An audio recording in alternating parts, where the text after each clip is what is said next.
Saludos muchachos. Vamos a empezar con el tema 1, introducción a la contabilidad.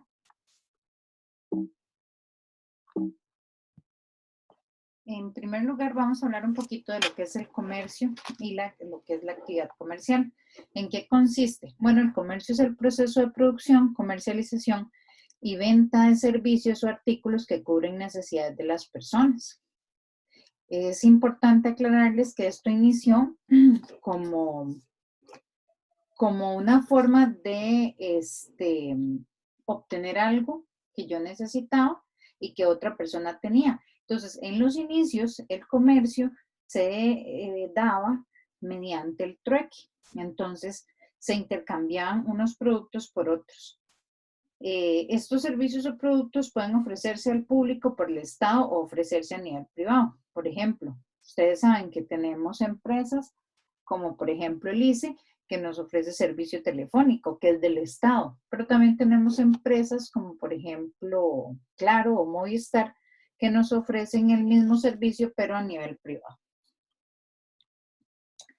Vamos a hablar también sobre los tipos de comerciantes y los tipos de empresas. Dentro de los tipos de comerciantes tenemos dos tipos de comerciantes, que son personas físicas o personas jurídicas. Cuando estamos hablando de personas físicas tenemos dos figuras que son aceptadas acá en Costa Rica. Uno es la persona física con actividad lucrativa y la otra son las y la otra figura de persona física es la empresa individual de responsabilidad limitada. Ambas son de una sola persona, solo que una es una empresa y la otra trabaja a título personal, es decir, con el nombre de la empresa. Después, las personas jurídicas, que ahí tenemos varios tipos de personas jurídicas, que normalmente conocemos como las sociedades. Ya ahorita vamos a hablar un poquito más de eso. Tenemos también tipos de empresas donde tenemos las lucrativas, no lucrativas y gubernamentales. Cuando hablamos de las lucrativas, estamos hablando de toda empresa que desee obtener una utilidad por la actividad económica que está brindando. Entonces, ¿qué es lo que busca? Obtener ganancias, obtener lucro. Las no lucrativas, vamos a tener todas las sociedades que trabajan por un bien, un bien social, que ellos tal vez sí tienen ingresos, pero esos ingresos se utilizan también para ayudar a la comunidad o ayudar a un grupo vulnerable. Y las organizaciones gubernamentales, que es como les decía ahora, por ejemplo, el ICE, que son organizaciones que nos prestan igualmente servicios, como la Caja Costarricense de Seguro Social, pero que no, tampoco buscan obtener una ganancia por ese servicio que están prestando. Siguiendo con las personas jurídicas, vamos a tener básicamente 4 tipos de personas jurídicas. Tenemos la sociedad de nombre colectivo, tenemos sociedad en comandita simple, tenemos sociedad de responsabilidad limitada y tenemos sociedad anónima. Cuando hablamos de las sociedades en nombre colectivo, son sociedades en las que los socios van a responder de una manera solidaria. Es decir, van a responder de manera ilimitada. Es decir, si sucediese algo o se viera implicada en algún asunto legal, los socios deberían de responder no únicamente con los bienes de la sociedad, sino también con los bienes personales. Ahí también es importante considerar que cuando se forma la razón social o el nombre, ¿verdad? Tiene que ir con el apellido de uno de los socios y se le adiciona y compañía. Entonces, por ejemplo, Salas y compañía. Ese sería un ejemplo. Tenemos después la encomandita simple. En la encomandita simple se habla de comanditados o gestores, que van a ser las personas que administran y ellos nada más, bueno, y esos socios comanditados no participan en la gestión. Perdón, y socios comanditarios, perdón, les hablé de dos ahí. Son, repito, los comanditados y los comanditarios. Entonces, los comanditados son los que hacen todo lo que es representación y administración de la sociedad. Y los comanditarios son los que nada tienen que ver con la administración, pero aportaron capital para su conformación. También es importante que ahí siempre va a tener los nombres o apellidos de los socios gestores o comanditados, ¿verdad? Y además se les va a poner y compañía, sociedad comandita. ¿Ok? Después tenemos la sociedad de responsabilidad limitada. La sociedad de responsabilidad limitada y la anónima son muy, muy parecidas. ¿Por qué? Porque ambas tienen responsabilidad limitada. Es decir, en caso de que tuviera que responder por algo las sociedades, estas sociedades van a responder únicamente por los bienes que tienen a nombre de estas sociedades. Entonces, la sociedad de responsabilidad limitada va a tener aportes, ¿verdad? De los socios igualmente y esos aportes se van a estar representadas por cuotas nominativas, es decir, el capital social de la empresa está representado por cuotas nominativas, a diferencia de la sociedad anónima, en donde el capital social está representado por acciones. Es importante también que las sociedades de responsabilidad limitada van a decir el nombre y después sociedad de responsabilidad limitada o se les puede poner SRL, que es como más se conocen. Las sociedades anónimas, como les decía ahora, el capital social se divide en acciones y no en cuotas nominativas como en el caso de las de responsabilidad limitada. Para todo lo demás, trabajan exactamente igual y que al final viene el nombre de la compañía y se les pone o sociedad anónima o SA. Después tenemos tipos de empresas según su actividad. Ahí vamos a tener básicamente tres tipos, aunque estas pueden variar, ¿verdad? O sea, no variar, sino una empresa a la vez puede ser manufacturera y a la vez puede ser comercial y de servicios. Es decir, una sola empresa puede ser las tres a la vez o puede dedicarse únicamente a una de las actividades. Entonces, si hablamos de empresas manufactureras, son las empresas que hacen todo el ciclo. Es decir, toman una materia prima, la transforman y tienen un producto final que van a vender. Entonces, producen y venden sus productos a sus clientes o distribuidores, como por ejemplo Bimbo, Coronado, Monteverde. Tenemos las empresas comerciales, que son a las que ya les llega el producto terminado. Y ese producto terminado, ellos le ponen un margen de ganancia y lo venden. Entonces ahí tenemos, por ejemplo, Automercado, La Gloria, La Universal. Ellos no producen, ellos únicamente venden el producto ya terminado. Las empresas de servicios que venden servicios en lugar de productos, por ejemplo, los médicos, los abogados, los contadores, las compañías de internet también entrarían dentro de esta categoría. Okay, ahora vamos a hablar un poquito de los documentos comerciales. Los documentos comerciales son muy importantes en la contabilidad porque son la prueba de que sucedió una transacción comercial. Entonces, vamos a empezar hablando del vale. Los vales son como un tipo de comprobante que se utiliza sobre todo en la caja chica y es un comprobante de un adelanto de dinero que se le dio, por ejemplo, a un empleado. Puede ser un adelanto por sueldo, un adelanto por viáticos, un adelanto para que realizara algunas compras de la misma compañía y después la persona volvería ya con la factura que sería el documento formal, pero el vale es como un comprobante de que se le dio el dinero a esta persona. Después tenemos recibo y factura. Recibo y factura a veces tienden a confundirse, ¿verdad? Pero una cosa es el recibo, que es la prueba de que algo se pagó, y la factura es la prueba de que algo se vendió. Entonces, Por ejemplo, cuando vamos a una tienda y compramos algún artículo y lo compramos a crédito, supongamos que vamos a un almacén de estos que venden electrodomésticos y compramos una refrigeradora. Entonces la vamos a comprar a crédito. En el momento en que nosotros compramos la refrigeradora y se da esa transacción, esa venta, ellos me van a dar a mí una factura. En la factura viene la fecha, viene el nombre de la empresa, obviamente, la cédula jurídica de la empresa, viene un número. También dice si es a crédito, si es a contado, si es en consignación. En este caso es a crédito, ¿verdad? Que la vamos a comprar la refrigeradora. Esa factura es el comprobante de que se dio la venta. Y además, otra cosa que nos dice que se dio la venta es la transferencia del artículo. ¿Por qué? Porque yo me llevo la refrigeradora.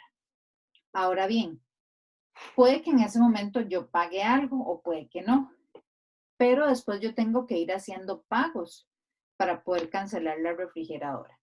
Entonces, cuando yo hago un pago, ellos ya no me van a dar factura, lo que me van a dar es un recibo. Un recibo va a ser el comprobante, un recibo de dinero es el comprobante de que yo hice ese pago. Entonces, el recibo es lo que prueba que se dio una transferencia de dinero y que se está dando el pago. Okay, después tenemos los cheques. Los cheques a veces pensaríamos que ya no se utilizan, sin embargo, los cheques se siguen utilizando. El cheque se conoce como una orden incondicional de pago.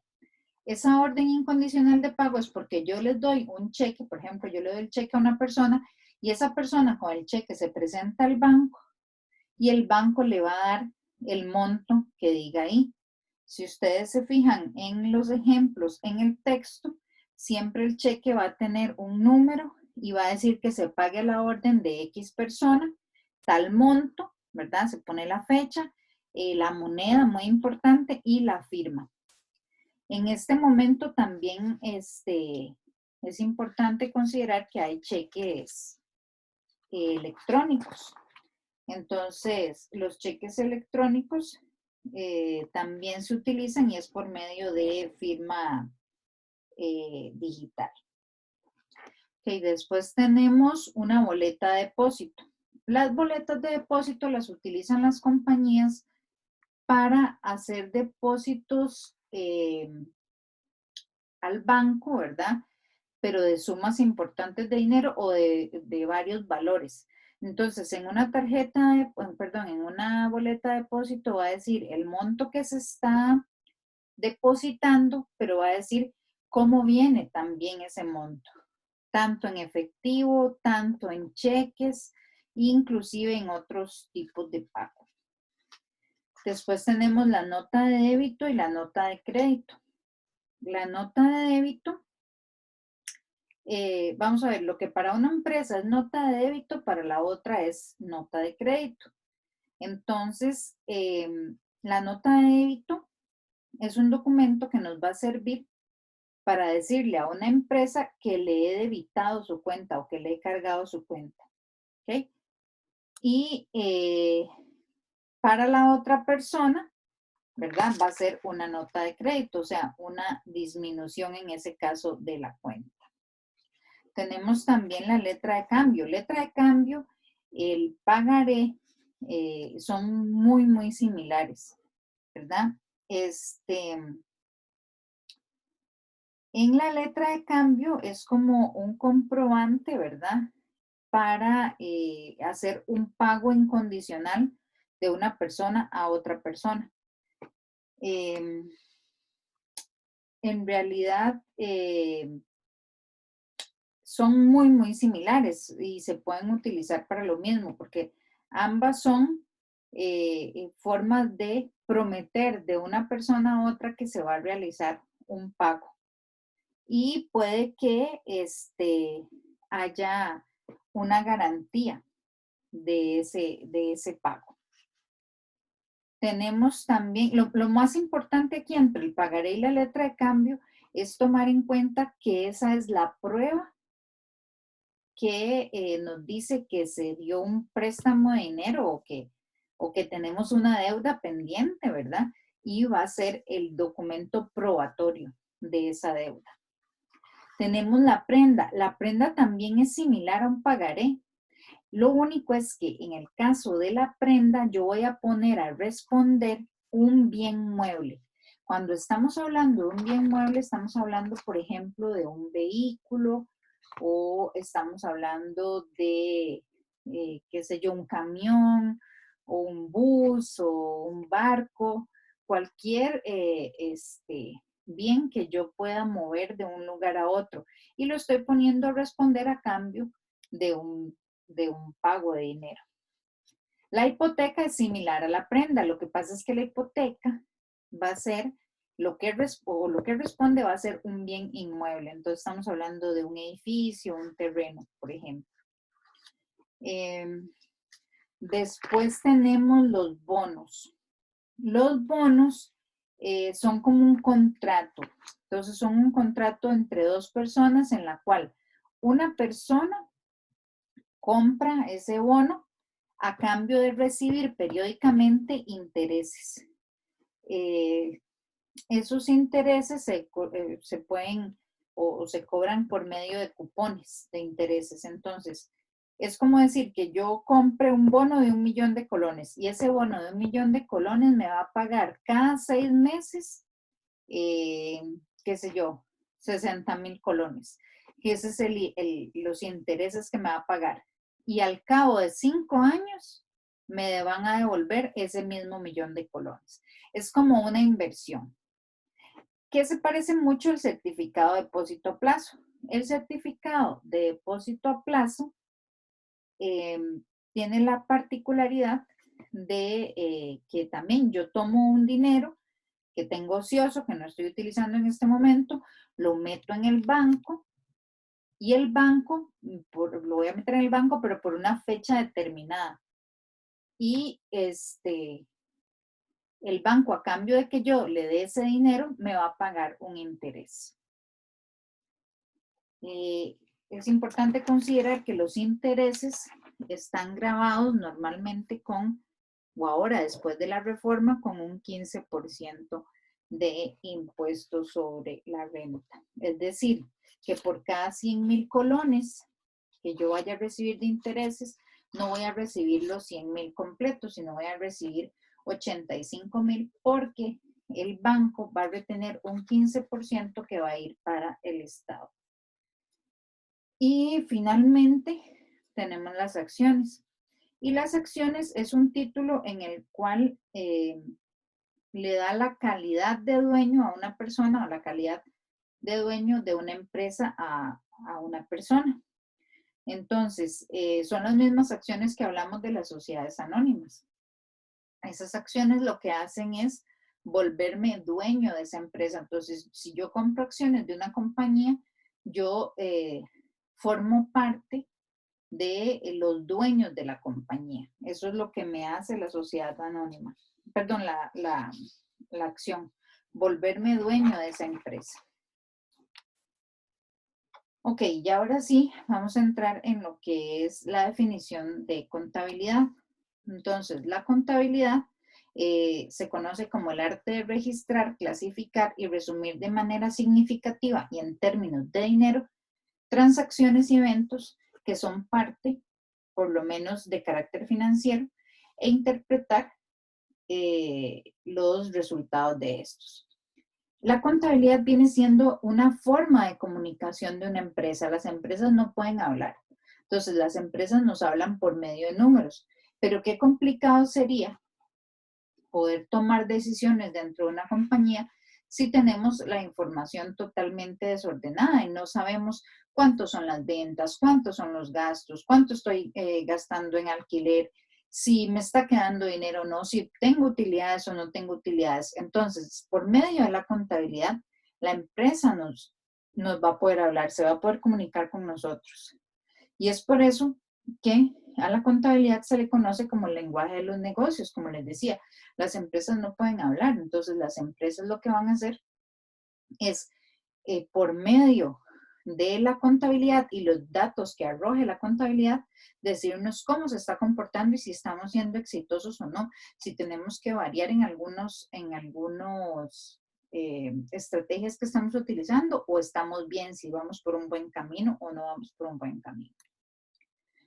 Los usuarios de la contabilidad es muy amplio. Quienes utilizan la contabilidad, tenemos la alta gerencia, ¿verdad? Que es la que va a tomar las decisiones administrativas, los dueños de la empresa, los inversionistas y acreedores, y otros usuarios podrían ser los sindicatos, las agencias gubernamentales, proveedores, clientes, asociaciones comerciales y público en general.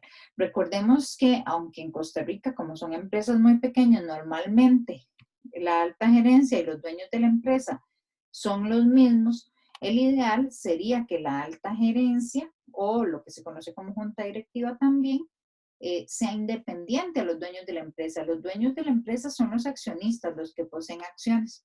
Y la alta gerencia es la parte administrativa, es quien administra la compañía y toma las decisiones para que sea una compañía exitosa y que produzca utilidades. ¿Cuáles son los objetivos y la importancia de la contabilidad?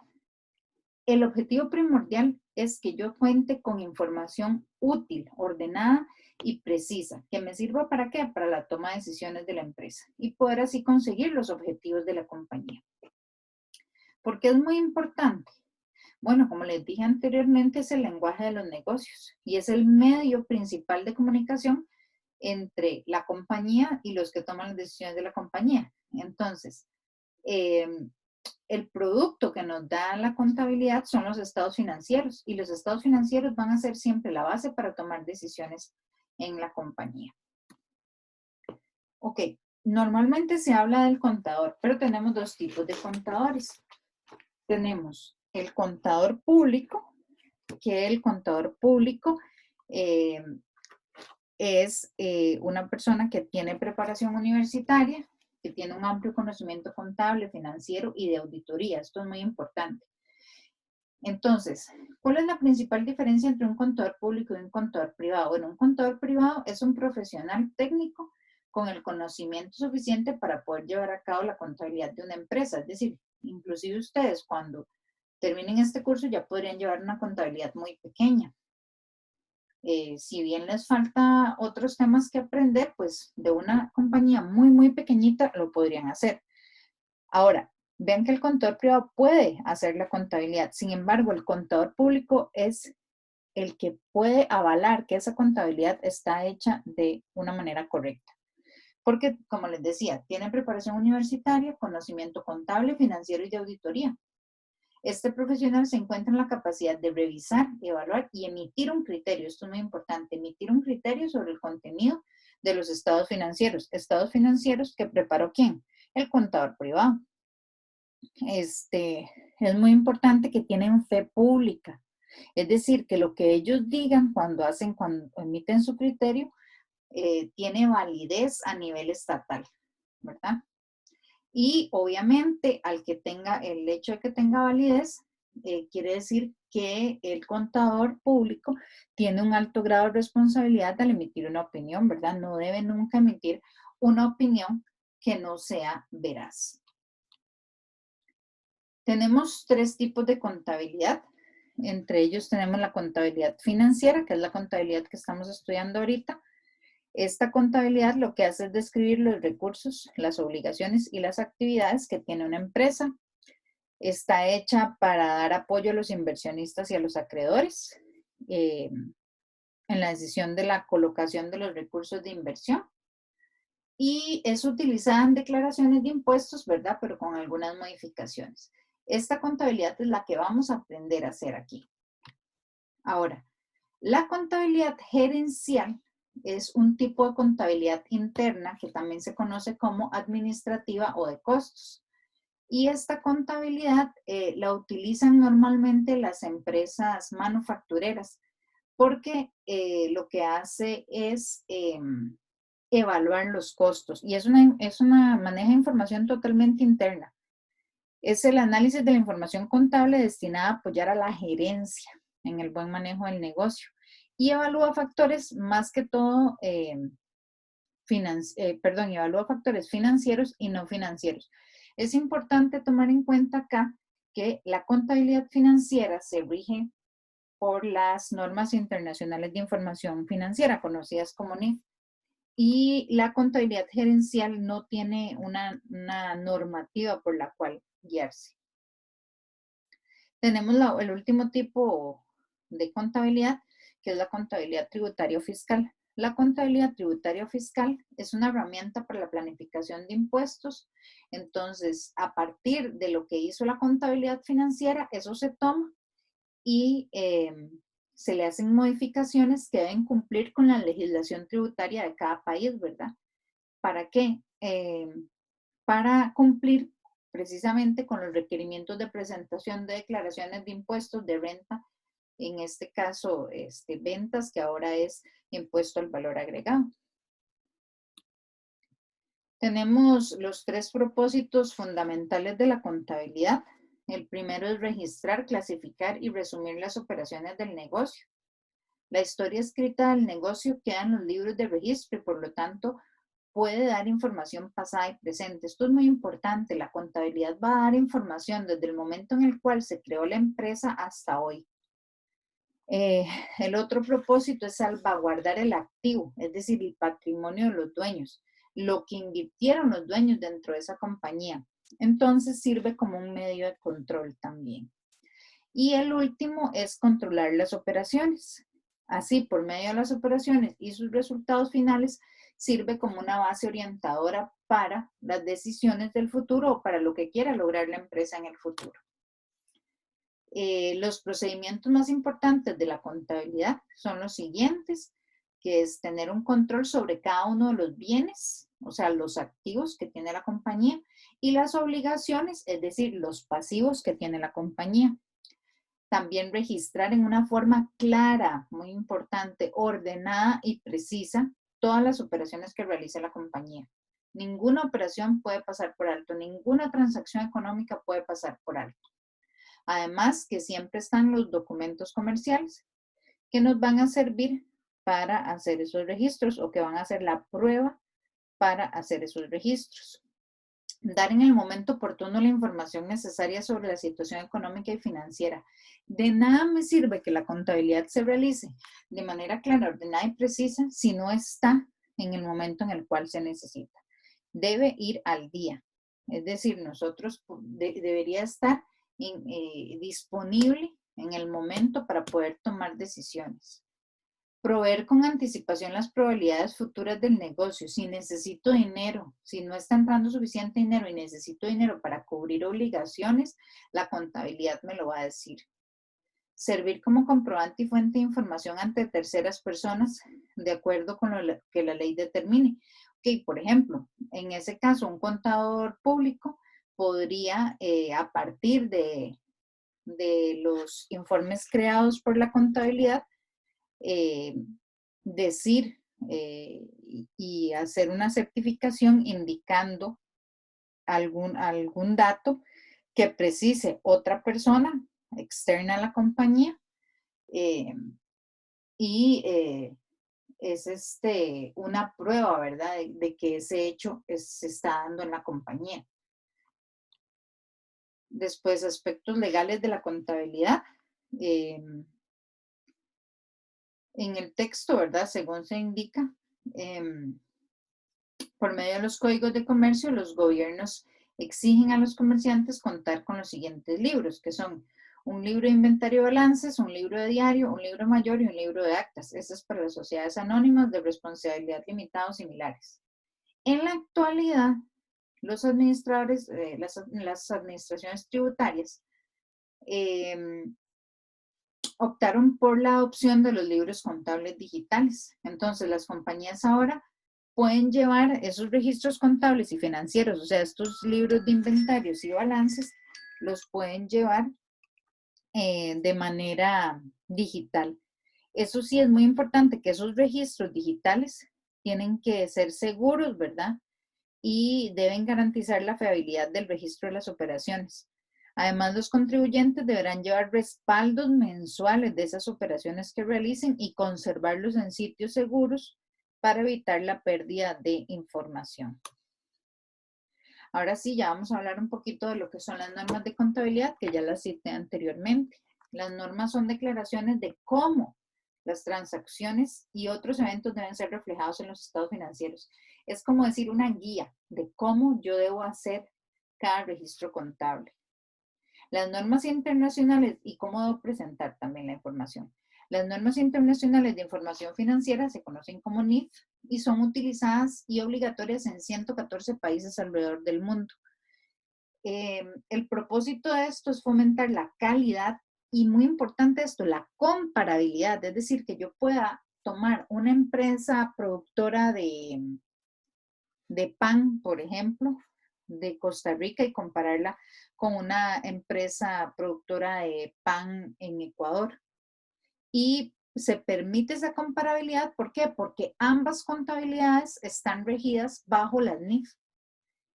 También la claridad y transparencia en la preparación de los estados financieros de las empresas. En este curso, en este primer tema, se va a evaluar la NIC 1, que es importante que la lean y la resuman también, que es la presentación de los estados financieros. Entonces, como lo indica la norma, presentación de estados financieros, las normas internacionales de información financiera son las normas e interpretaciones adoptadas por el Consejo de Normas Internacionales de Contabilidad, las cuales comprenden las NIF, ¿verdad? Comprenden también las NIC y además las interpretaciones desarrolladas por el Comité de Interpretaciones de las Normas Internacionales de Información Financiera, o bien emitidas por el anterior Comité de Interpretaciones que se conocía también como SIC. Sobre la presentación de los estados financieros, tenemos que el objetivo es proveer información acerca de la posición financiera, los resultados de operación y los flujos de efectivos de una entidad, que es útil para un rango amplio de usuarios, como ya los vimos los usuarios que vimos anteriormente. Entonces, los estados financieros nos van a dar información sobre los activos de la empresa, los pasivos de la empresa, el patrimonio, los gastos e ingresos, las ganancias y las pérdidas, o ganancias o pérdidas que se están obteniendo, los cambios en el patrimonio y los flujos de efectivo. Entonces, un conjunto completo de estados financieros va a tener 5 elementos. 1, un estado de situación financiera. 2, un estado de resultado integral. 3, un estado de capital o de utilidades retenidas. Muy importante, este estado de capital o utilidades retenidas, acá lo vamos a ver de esa manera. Sin embargo, este 3 se conoce como estado de cambios en el patrimonio. Pero para efectos didácticos vamos a aprender a hacer uno de capital para las empresas individuales de responsabilidad limitada y uno de utilidades retenidas para todo lo que son sociedades. El estado de flujos de efectivo, que es el que nos muestra los cambios en la cuenta de efectivo que ha tenido la compañía. Sin embargo, ese estado no lo vamos a ver en este curso. Y las notas sobre las políticas contables u otras aclaraciones. Estas son lo que se conoce como notas a los estados financieros. Vamos a hablar un poquito de lo que es la base de la contabilidad, que es, o la base, perdón, del estado de situación financiera, que se conoce como ecuación contable. La ecuación, bueno, lo más importante acá es saber que, bueno, cuando vamos a conformar una empresa, esa empresa necesita contar con recursos, ¿verdad? Con recursos me refiero a lo que me vaya a ayudar a en el futuro obtener ganancias. Entonces, hablemos de que vamos a montar una panadería. Entonces, para montar esa panadería yo necesitaría tener un horno, necesitaría tener unas vitrinas y necesitaría tener un local, por ejemplo. Entonces, ¿cómo yo vea el local? Quizás sea alquilado, entonces no hay problema, pero tengo que comprar el horno y tengo que comprar la vitrina. Para comprar el horno o la vitrina, yo necesito alguna fuente de donde adquirir el dinero para poder comprar esos recursos. Entonces, eso puede venir de dos fuentes. Uno, de dinero que yo tenía guardado, ¿verdad? O que saque un préstamo. Entonces, es decir, esos recursos van a venir o de fuentes externas o de fuentes internas. No tiene otro lugar de donde provenir. O proviene de lo que yo tengo como dueño de la compañía o proviene de un préstamo que voy a sacar en un banco y que posteriormente voy a tener que pagar.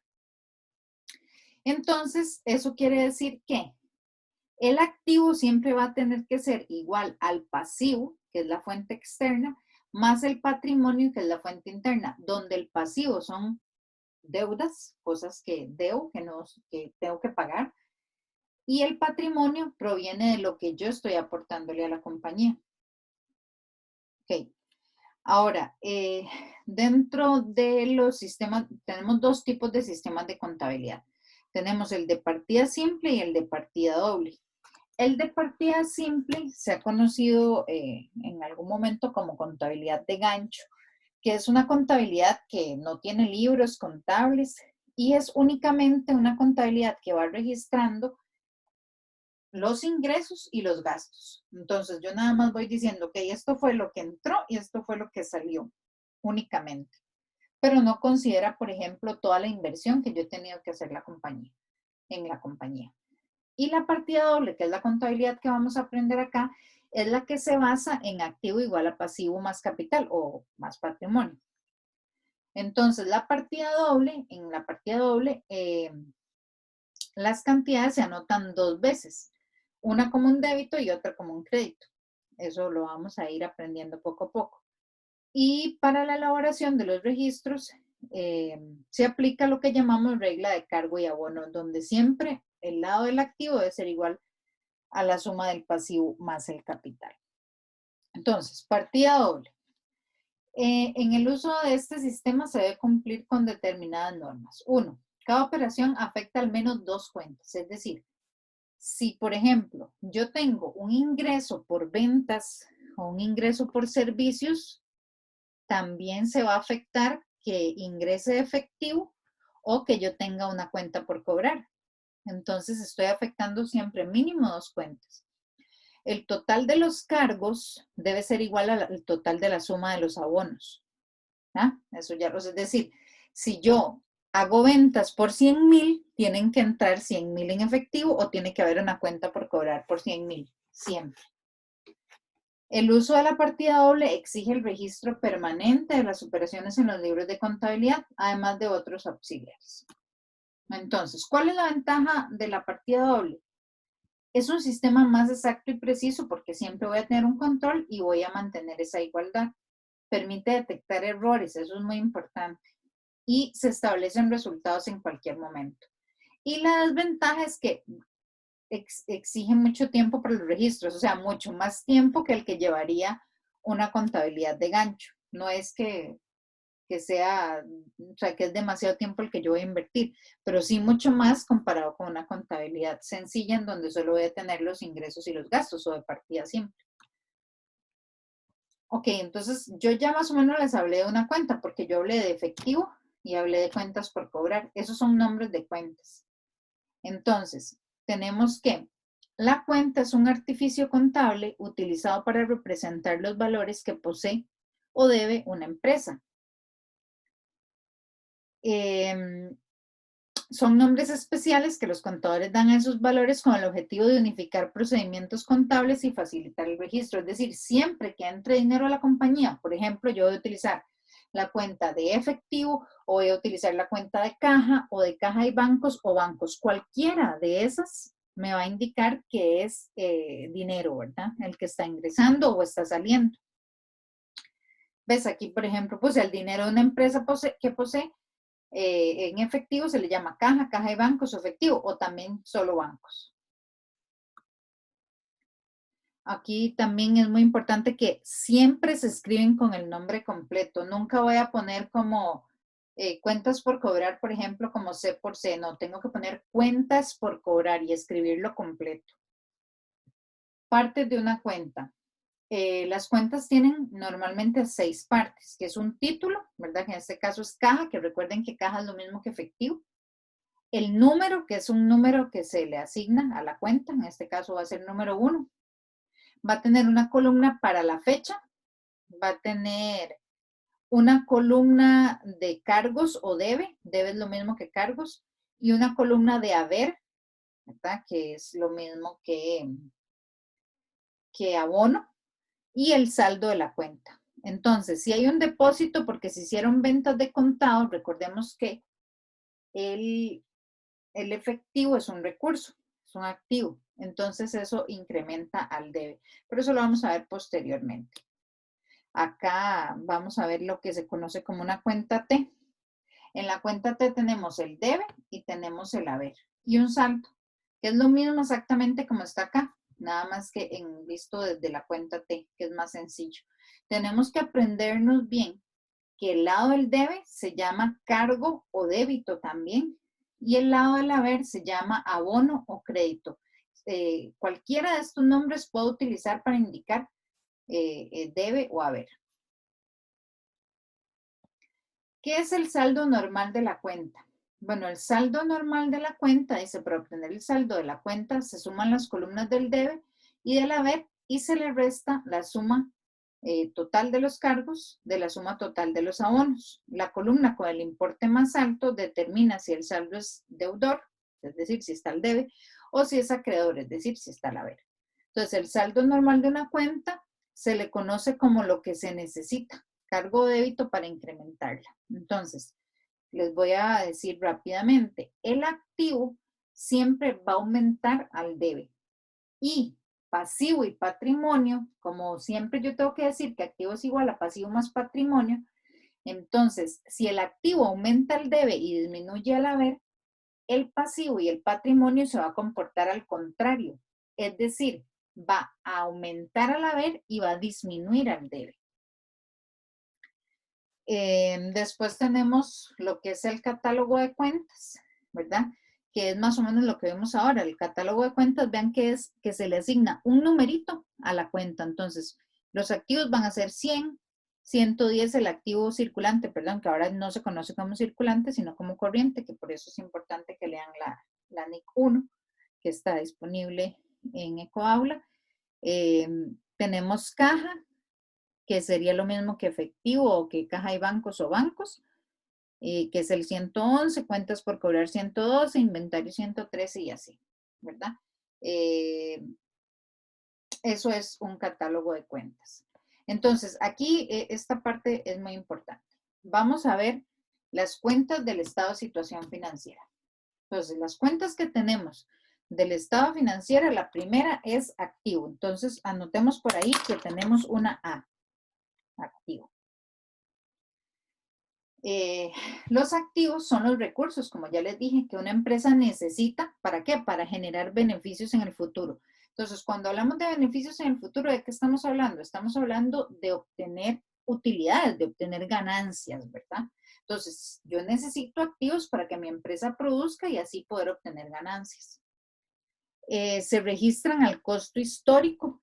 Cuando hablo de que se registran al costo histórico, quiere decir que se registran al costo de adquisición, lo que exactamente pagué por ese activo, lo que dice en la factura que pagué por ese activo. Y ejemplos de activos van a ser efectivo, cuentas por cobrar, edificios, vehículos, equipo e inversiones, por ejemplo. O sea, todo lo que yo necesite para que mi empresa produzca. Después del otro lado de la balanza, porque recuerden que en un lado de la balanza tengo el activo y del otro tengo el pasivo y el patrimonio o pasivo o capital, ¿verdad? Patrimonio y capital son sinónimos. Entonces, tengo los pasivos y los pasivos son representaciones financieras de las obligaciones o las deudas que tiene una compañía y son contraídas por la empresa por eventos pasados y que requieren un pago en el futuro. Lo voy a poner más sencillo. Si yo saco un préstamo hoy, estoy adquiriendo una deuda. Y esa deuda significa que en el futuro va a requerir un pago, ¿verdad? Porque yo tengo que pagar esa deuda, tengo que saldar esa deuda. Se enumeran o se ordenan en orden de exigibilidad. Y ejemplos son hipotecas por pagar, cuentas por pagar. Recordemos que tanto los activos como los pasivos los puedo clasificar en corrientes y no corrientes. Cuando estoy hablando de corrientes es lo que tiene movimiento en menos de un año. Entonces, por ejemplo, el efectivo, los inventarios, las cuentas por cobrar son activos corrientes porque se están moviendo constantemente, pero en menos de un año, recuerden que un año es el límite, pero por ejemplo un vehículo se compra en la compañía ¿para qué? Para que esté por lo menos 2, 3 años, ¿verdad? Brindando servicio a la compañía. Entonces eso sería un activo no corriente. Ahora bien, en el caso de los pasivos, que son deudas, sería lo que yo tengo que pagar en menos de un año, va a ir en pasivo corriente y lo que voy a pagar en más de un año en pasivo no corriente. Por ejemplo, una hipoteca normalmente no va a ser por un año, va a ser a 15 años, 20 años. Entonces, una hipoteca por pagar sería un pasivo no corriente. ¿Ok? Después, seguimos con el patrimonio capital, ¿verdad? El patrimonio capital, bueno, habíamos dicho que íbamos a anotar por ahí una A. Entonces, ahora vamos a anotar hacia abajo en forma, vertical, una P. Entonces llevamos A, digamos. Y ahora que vamos con patrimonio capital, otra P hacia abajo. Entonces llevamos APP. ¿Ok? El patrimonio capital va a ser el interés residual del activo de una empresa después de deducir el pasivo. Y supongamos que la empresa quiebra. Entonces, si la empresa quiebra, yo tengo todos los activos que quedaron ahí. Yo tomo esos activos, los vendo y supongan que me quedó 100,000. Esos 100,000, yo tengo que fijarme cuáles son las deudas de la compañía, porque vea que dices el interés residual, o sea, lo que queda después del activo, o sea, lo que queda del activo después de quitarle el pasivo. Entonces, si me quedaron 100,000, pero yo debo 20,000, entonces esos 100,000, pago los 20, me quedan 80, o sea, 80,000 sería ese interés residual que vendría siendo como lo que le quedó de capital a la compañía. Y por eso es que dice que representa el derecho residual de los propietarios sobre los activos, o sea, lo que queda de los activos después de haber pagado los pasivos. Ejemplo, capital social, reserva legal, utilidades retenidas o acumuladas. Entonces, ya vimos esas y teníamos una APP. Ahora vamos a ver las de resultado integral. En las de resultado integral vamos a tener ingresos y gastos. Entonces teníamos A, P, P, una I de ingresos y una G de gastos. Y ahí tenemos una palabrita que nos vamos a aprender que se llama APIC y que ahorita les voy a explicar, o en la próxima ya lección que vamos a ver, les voy a explicar para qué sirve eso. Pero esa palabrita nos la vamos a aprender. ¿Ok? Los ingresos son aumentos de activos provenientes de actividades orientadas a las utilidades y que originan flujos positivos de efectivo. Entonces, ahí está muy enredado, pero ya se los voy a explicar en términos sencillos. Un ingreso es algo, se dice que son aumentos de activos provenientes de actividades orientadas a las utilidades, es decir, y lo más importante, que originan flujos positivos de efectivo. Cuando yo vendo, ¿qué le va a pasar a mi efectivo? Va a crecer, va a aumentar. O puede ser que se dé también un aumento de activo como si es a crédito, van a aumentar las cuentas por cobrar, pero a la larga la cuenta por cobrar, cuando yo la cobre, ¿qué va a pasar con el efectivo? Va a aumentar. Entonces, siempre va dirigida a obtener flujos positivos de efectivo. Los ingresos siempre van dirigidos a obtener flujos positivos de efectivo. Y los gastos es al contrario, siempre van orientados a obtener flujos negativos de efectivo, porque más bien son disminuciones de activos provenientes de actividades orientadas a las utilidades, sí, porque necesito gastar para poder obtener ingresos, pero estas van a generar flujos negativos de efectivo. Ahora bien, la diferencia entre el ingreso y el gasto se conoce como utilidad o pérdida. Entonces, ¿cuándo va a ser utilidad? Cuando el ingreso es mayor que el gasto, y va a ser pérdida cuando el gasto es mayor que el ingreso. Entonces, muchachos, esto sería todo lo que es el tema 1, la primera parte. Los espero en la próxima clase para que continuemos con eso. Les dejo que se dejen esa palabrita PIC por ahí. Espero que les haya servido para orientarlos un poquito más. Además, recuerden hacer el cuestionario que está al final del capítulo 1. Espero que nos veamos pronto. Yo creo que esto sería todo. Buenas noches.